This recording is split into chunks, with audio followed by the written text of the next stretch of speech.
지난주는 3장을 함께 봤는데 하나님이 직접 한 12살쯤 된 사무엘을 부르시는 장면을 상고했습니다. 처음에는 엘리 제사장이 부르는 줄 알고 계속 스승한테 달려가서 부르셨습니까? 그랬는데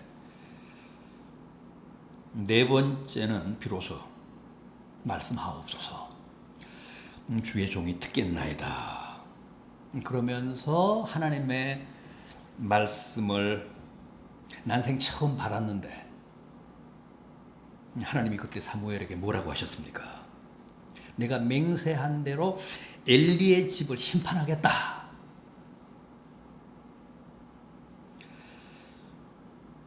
그러시면서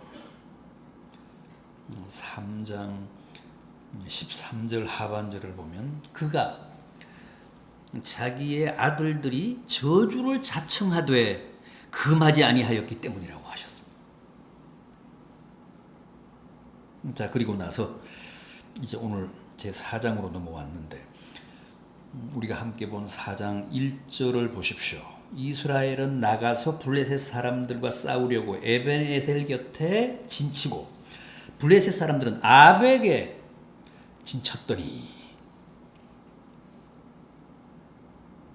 이스라엘이 가나안을 침공한 블레셋과 전쟁하기 위해서 에벤에셀 곁에 진을 쳤다고 합니다. 블레셋 사람은 아벡에 진을 쳤다고 하는데 이 아벡은 이스라엘 땅입니다. 가나안 땅입니다. 그러니까 이미 이때 전세가 상당히 심각하다는 사실을 의미합니다. 블레셋은 원래 가나안 원주민이 아니죠.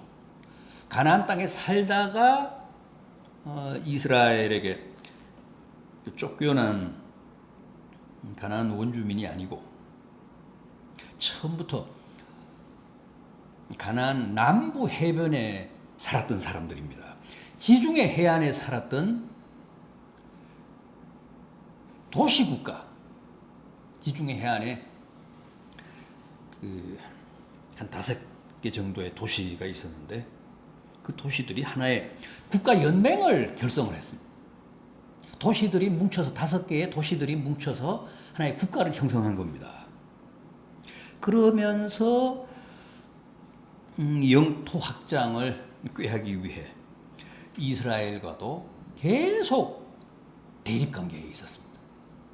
툭하면 블레셋과 이스라엘이 전쟁했잖아요. 블레셋이 가나안 쪽으로 자기들의 영토를 확장하려고 계속 노리고 있다가 이스라엘이 내부적으로 뭐 문제가 많아서 좀 전력이 약하다 싶으면 항상 가나안을 침공했습니다. 자, 이번의 경우도 이제 블레셋이 이스라엘 땅이 된 가나안을 지금 침공한 겁니다. 그래서 이스라엘이 에벤에셀 곁에 진을 치고 블레셋과 전쟁을 벌였는데 어떻게 됐다고요? 결국 이스라엘이 패하고 말았습니다. 2절 하반절을 보십시오. 이스라엘이 블레셋 사람들 앞에서 패해서 그들에게 전쟁에서 죽임을 당한 군사가 4,000명이나 됐다. 대패한 거죠.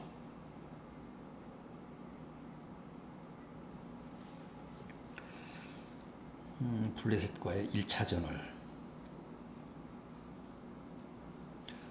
뼈아픈 패배로 기록을 했습니다. 그래서 이스라엘 장로들이 모여 궁리하다가 기발한 그 모험 하나를 착안을 합니다. 그게 뭡니까? 3절 하반절을 보십시오.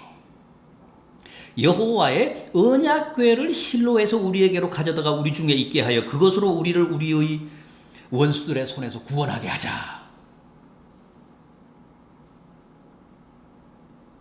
무슨 얘기죠? 지금 실로에 하나님의 성소가 있잖아요. 성막이 있습니다. 그리고 그 성막 안에는 언약궤가 있습니다. 하나님의 강림, 하나님의 임재를 상징하는 언약궤. 그 언약궤를 가지고 와서 전쟁터에 메고 나가면 하나님이 우리로 하여금 블레셋과의 전쟁에서 승리하게 하시지 않겠는가. 기발하면서도 너무도 인간적인 생각을 하게 됩니다.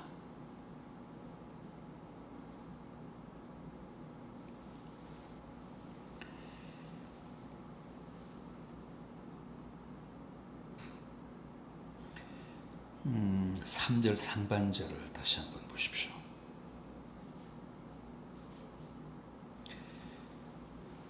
여호와께서 어찌하여 우리에게 오늘 블레셋 사람들 앞에 패하게 하셨는고. 여호와께서 우리로 하여금 블레셋 사람에게서 패배를 맛보게 하셨다.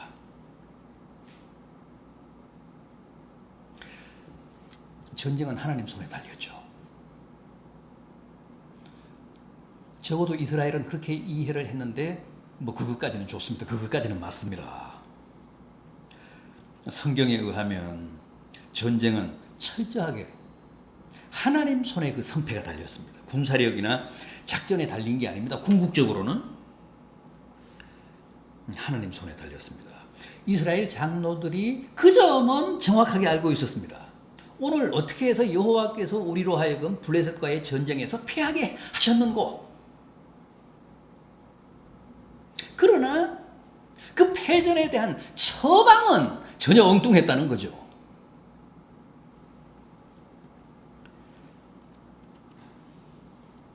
블레셋과의 전쟁에서 이스라엘이 패배했다면, 그것도 많은 군사를 희생시키며 그 전쟁에서 졌다면, 이스라엘은 당연히 하나님의 면전에서 자신을 살펴야 했습니다. 우리가 하나님께 뭘 잘못해서 이렇게 하나님이 우리에게 참패를 안기셨는가?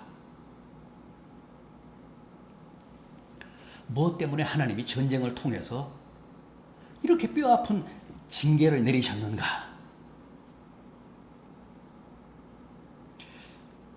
전쟁에서 졌다면 그렇게 회개하는 게 옳습니다.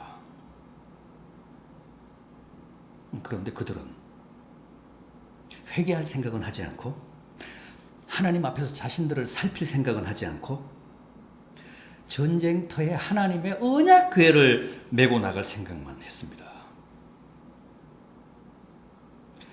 성경을 보면 이스라엘은 수많은 전쟁을 했습니다. 그런데 전쟁에서 패할 때는 항상 이스라엘의 죄 때문이었습니다.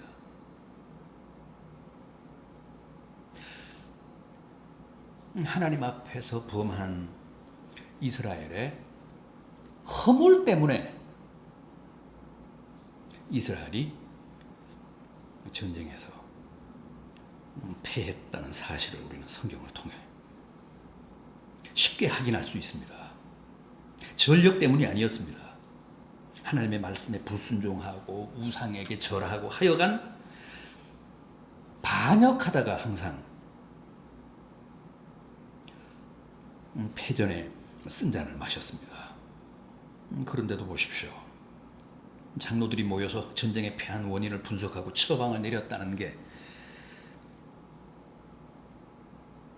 기껏 실로 하나님의 성막에 있는 언약궤를 가지고 와서 전쟁터에 메고 나가자.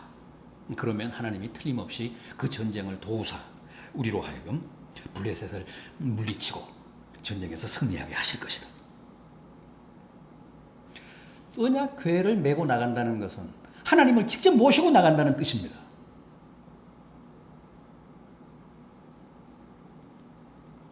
하나님을 직접 모시고 전쟁터에 나가니까 설마 그 하나님이 우리에게 패전을 안기시겠는가? 우리로 하여금 패전에 쓴 잔을 또 마시게 하시겠는가?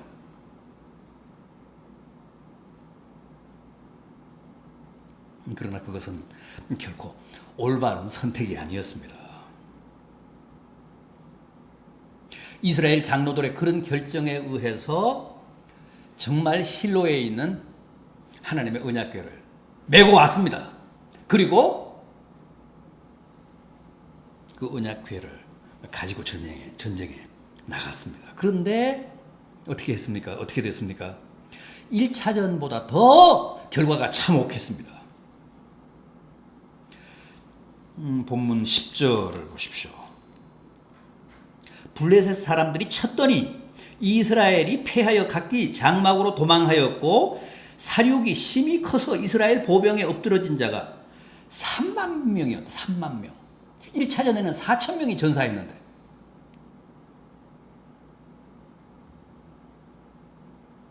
그리고 11절 보십시오. 오늘 본문 마지막 절인 11절. 하나님의 궤도 빼앗기고 그 궤를 메고 나간 엘리의 두 아들 홈리와 비느하스도 그 전장에서 죽음을 면치 못했다고 합니다. 전사했다고 합니다.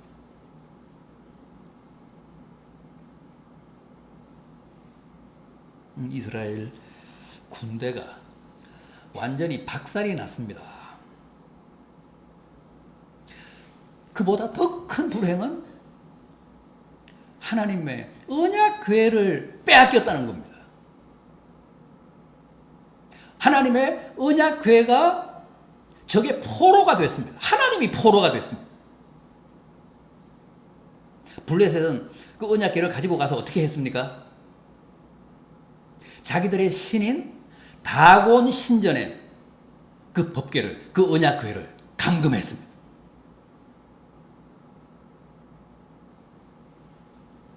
초유의 사태입니다. 하나님이 적의 포로가 되고 다곤 신전에 볼모로 잡혔습니다.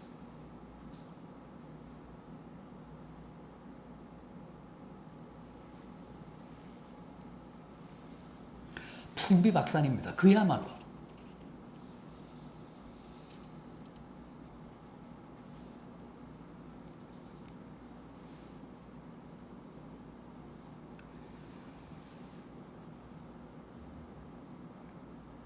우리는 오늘 이 본문을 통해 두 가지 사실을 깨달을 수 있습니다. 하나는 나의 이익과 나의 승리를 위해 절대 하나님을 이용해서는 안 된다는 거예요.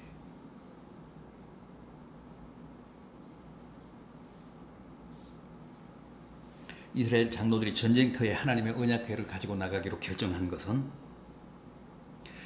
전쟁의 승리를 위해 하나님을 이용하자는 것이었습니다. 본문 3절을 다시 한번 봅시다.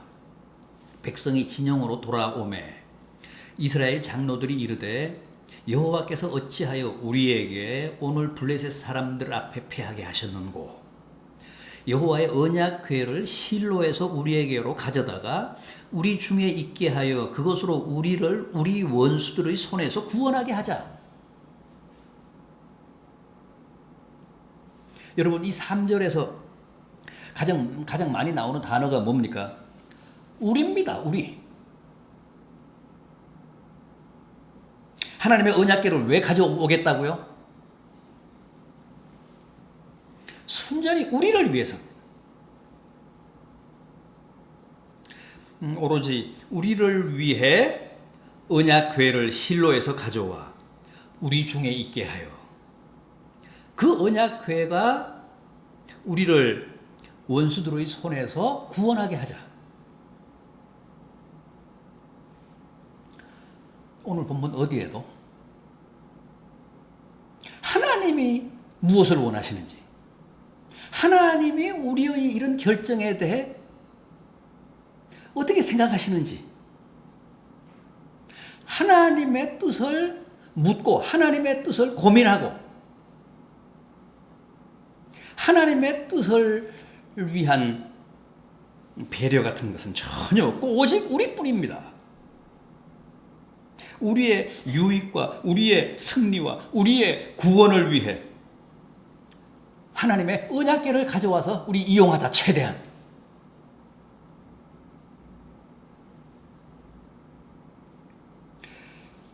이런 신앙을 우리가 흔히 기복신앙이라고 하죠. 오로지 우리의 구원과 우리의 축복을 위해 하나님을 이용하는 신앙.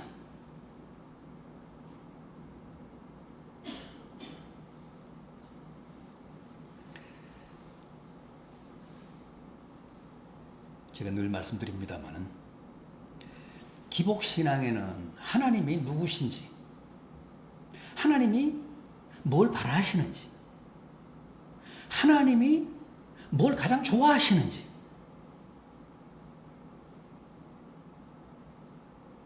그런 건 안중에도 없습니다. 오로지 기복신앙은 우리와 우리의 소원이 있을 뿐입니다.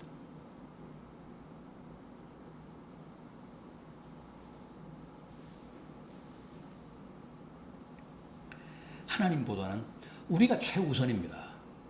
하나님의 뜻보다는 내 소원이 최우선입니다. 그게 기복신앙입니다. 당시 이스라엘이 그랬습니다. 그러면 안 되잖아요. 그런 신앙은 다른 신앙이 아니지 않습니까?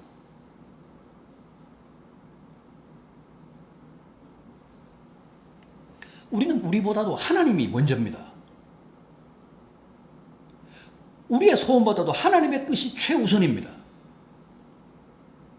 하나님의 존재를 높이고 하나님의 소원을 들어드리는 과정에서, 거기에 우리가 충성하고 헌신하는 과정에서 하나님이 우리에게 베푸시는 은혜가 우리 믿는 자들이 누리는 축복 아닙니까?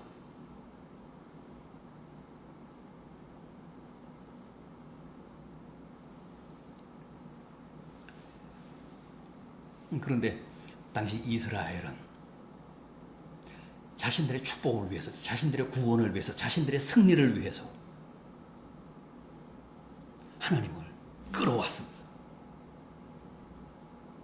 하나님을 이용했습니다.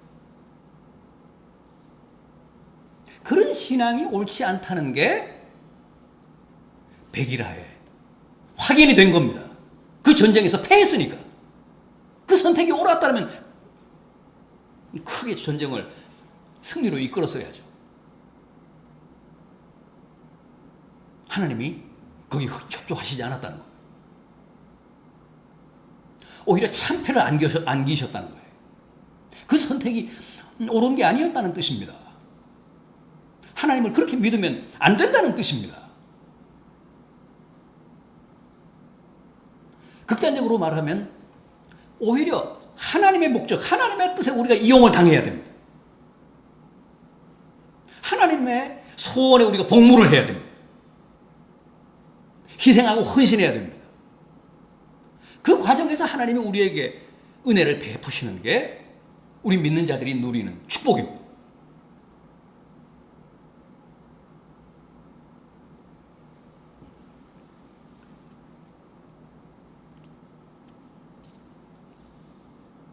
그러나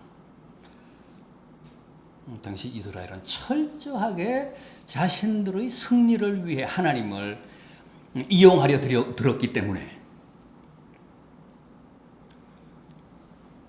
정말 대패, 참패를 면치 못하고 심지어는 하나님까지도 빼앗기고 말았습니다.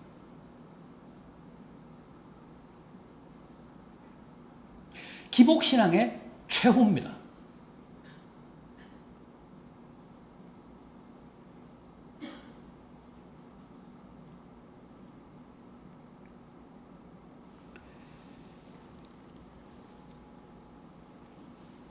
나를 위해 하나님을 동원하지 마십시오. 하나님을 위해 내가 동원을 당하십시오.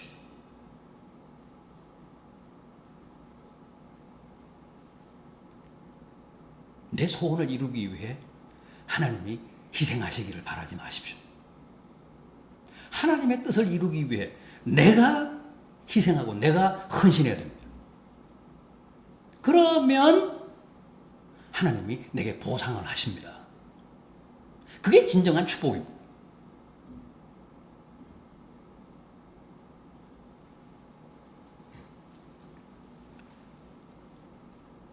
또 하나 있습니다. 하나님은 때로 당신의 백성, 당신의 자녀들을 위해 하나님 자신을 완전히 내려놓으십니다.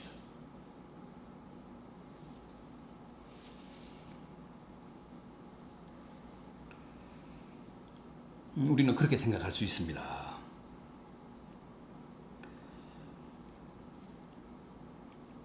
하나님이 전쟁에는 패하게 하시더라도 언약궤까지 적에게 빼앗기게 하신 것은 너무 하신 게 아닌가?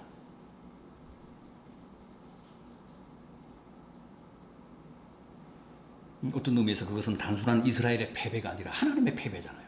사실 고대 시대에는 전쟁이라는 게 신들의 전쟁이었습니다. 우리나라가 우리 종족이 섬기는 신과 적들이 섬기는 신의 전쟁, 대개가 다 그렇게 이해를 했습니다. 단순한 무슨 종족끼리, 인간끼리의 전쟁으로 이해를 하지 않았습니다. 다 자기들이 믿는 신의 이름을 걸고 신의 이름으로 전쟁터에 나가서 싸웁니다. 전쟁에서 이기면 자기 신이 이겼다는 거예요. 적의 신을 제압하고. 당시 블레셋도 마찬가지입니다. 이스라엘 군대의 언약궤를 빼앗아 그들이 섬기는 다곤 신전 안에 감금함으로써 완벽한 다곤 신의 승리로 받아들였습니다. 하나님은 왜 그러셨을까요?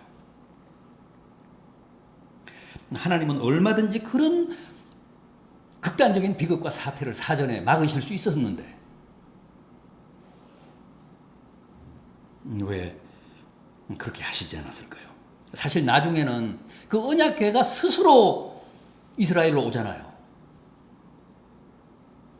이스라엘 군대가 무슨 블레셋을 쳐들어가서 다곤 신전에서 하나님의 언약궤를 찾아오는 게 아니라 블레셋 사람들이 하나님의 언약궤를 감당하지 못하니까 스스로 반납했잖아요. 언약궤가 스스로 이스라엘을 찾아옵니다. 그런데 왜 전쟁에서는 패하게 하시고 또 언약궤마저 블레셋에 빼앗기게 하셨을까요? 그런 충격적인 패배, 그런 충격적인 비극, 그런 전무후무한 사건을 통해서 이스라엘 백성들로 하여금 많은 것을 생각하고 깨닫게 하기 위해서였습니다.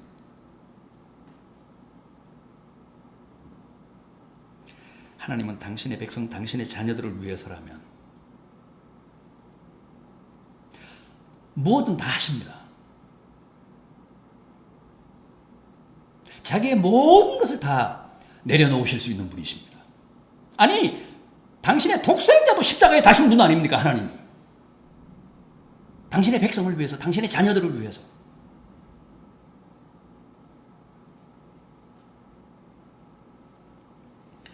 그런 충격적인 패배와 다시 없을 참패를 통해서 이스라엘 백성들로 하여금 깊은 깨달음을 갖게 하시기 위해서 당신 스스로가 적에게 포로가 되는 비극도 감수하셨다는 뜻입니다.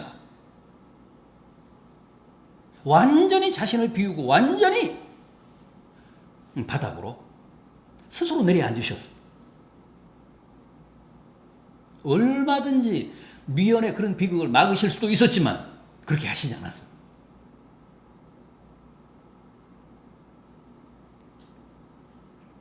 무엇이 문제고 무엇을 잘못했고 어떤 허물과 죄가 있었기 때문에 우리가 이렇게 하나님마저도 적에게 빼앗기고 나라가 풍비박산에 직면했는가를 뼈저리게 돌아보며 하나님 앞에서 회개하고 자복하게 하기 위해 그런 처절한 고난을 당하게 하셨다는 겁니다.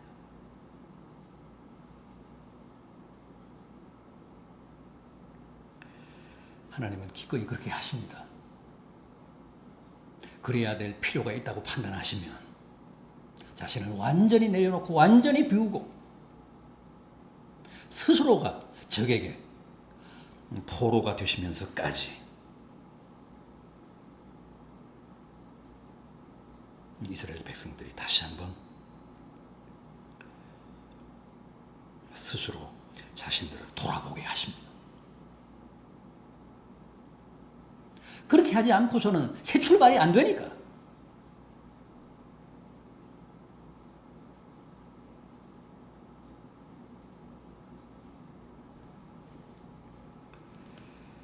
오늘 이 4장에 나오는 정말 이스라엘의 참혹한 이 패전과 실패는 바로 그 배후에 하나님의 그런 깊은 뜻이 있음을 간과해서는 안 되겠습니다. 여기까지 하겠습니다.